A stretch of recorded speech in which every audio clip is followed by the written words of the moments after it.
You are Yahweh. You are Yahweh.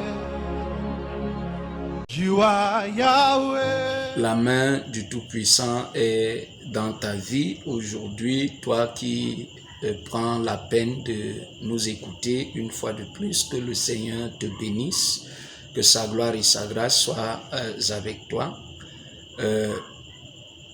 Nous allons lire dans le livre de Luc chapitre 7, les 3 premiers versets. La Bible dit que, après avoir dit au peuple tout ce qu'il avait à lui dire, Jésus se rendit à Capernaum. Un officier romain avait un esclave malade qui était sur le point de mourir. Or, son maître tenait beaucoup à lui. Quand il entendit parler de Jésus, l'officier envoya auprès de lui quelques responsables juifs pour le supplier de venir guérir son esclave. Bien-aimé, tu as besoin de Jésus-Christ dans ta vie, ton être, ta destinée et tes affaires. Le passage que nous venons de lire est l'histoire qui s'est déroulée dans une ville qu'on a nommée Capernaum. Capernaum veut simplement dire que c'est le village de la consolation. Le village de la consolation. Quand le Seigneur Jésus est entré dans ce village, c'était un village confortable. C'était un village, lui, qui avait l'apparence que tout allait bien, que tout était en train de donner, oui, que tout se passait idéalement. Bien-aimé, mais dans ce village, il y avait un homme qui avait des problèmes. Nous ne pouvons pas nous fier à l'apparence, nous ne pouvons pas nous fier à votre vestimentaire. Cette parole au jour d'aujourd'hui est pour toi, toi qui sembles aisé aux yeux de ton entourage, mais qui souffre. Tes amis t'admirent, oui, tes amis sont en train de t'admirer, les gens autour de toi t'apprécient clairement, mais ils ne savent pas ce que tu fais pour te maintenir.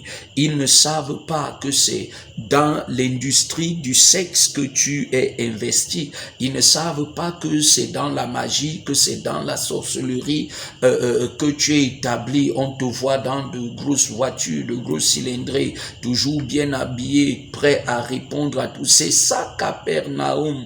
Capernaum avait l'apparence de tout ce qui était bien, mais à l'intérieur de cette ville, il y avait des problèmes.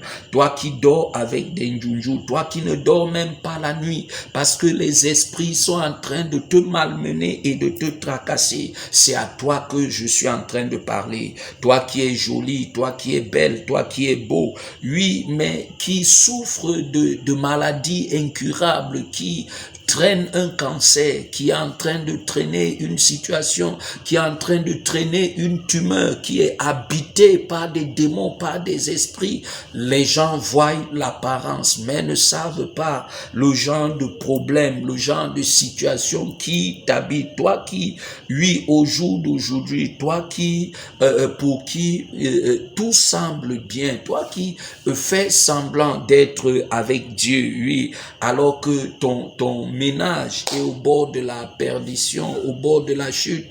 Toi qui fais semblant d'être avec Dieu, mais tu mets les mains ailleurs, tu fais dans autre chose. Je viens te dire au jour d'aujourd'hui que le Seigneur Jésus est entré chez toi, il est entré dans ta vie. Toi, oui, qui as cet totem, toi qui vis avec ces choses, toi qui s'apprête à faire ces voyages astraux, toi qui, oui, s'apprête à être entrer, je sais pas, dans le zodiaque ou cet horoscope bien-aimé, le Seigneur Jésus entre chez toi au jour d'aujourd'hui, toi qui accumules échec sur échec, qui part de déception en déception, de frustration en frustration. C'est à toi que je suis en train de parler. Mais pourquoi est-ce que ce Seigneur Jésus entre dans ta vie? La Bible dit dans le livre d'Hébreux chapitre 2, à partir du verset 14 jusqu'au verset 16, la Bible dit que puisque les enfants participent au sang et à la chair,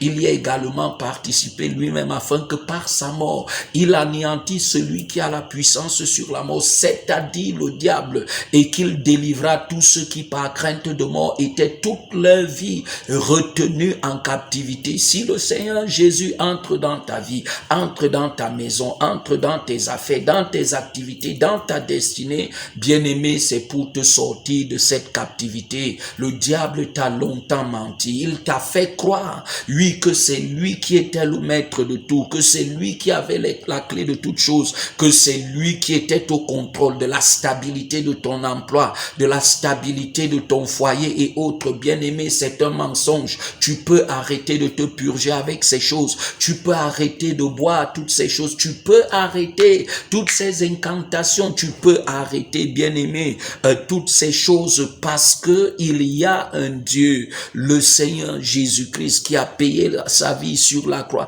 qui a versé son sang sur la croix pour toi. La Bible nous parle de ce centenier. Oui, c'était quelqu'un de bien, c'était quelqu'un d'établi dans la société, mais il avait un malade chez lui, il avait un malade dans sa maison. Bien-aimé, le diable ne respecte personne, le diable ne respecte aucune autorité, le diable ne respecte aucune institution. Comment l'esprit de maladie, lui, pouvait aller s'établir dans la vie d'un tel homme?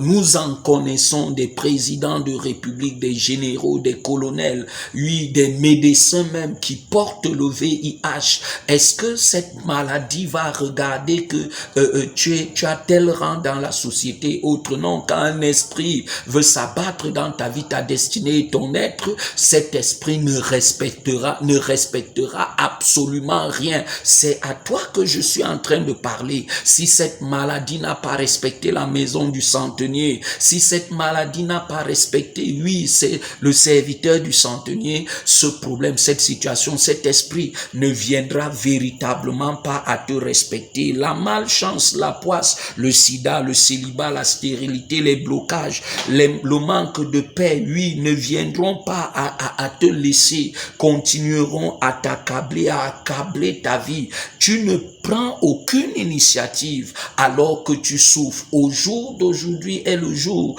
que le Seigneur a fait pour toi, a fait pour te bénir, pour te visiter, pour te restaurer, remettre tout en ordre et en place. Si ce centenier a demandé que l'on aille appeler le Seigneur Jésus-Christ bien-aimé, c'est la chose la plus simple à faire. Appelle le Seigneur Jésus dans ta vie, invite-le là où tu te trouves et il viendra à faire le reste. C'est pour cette raison que nous allons faire cette prière. Répète simplement après moi: Seigneur Jésus, j'ai entendu parler de toi.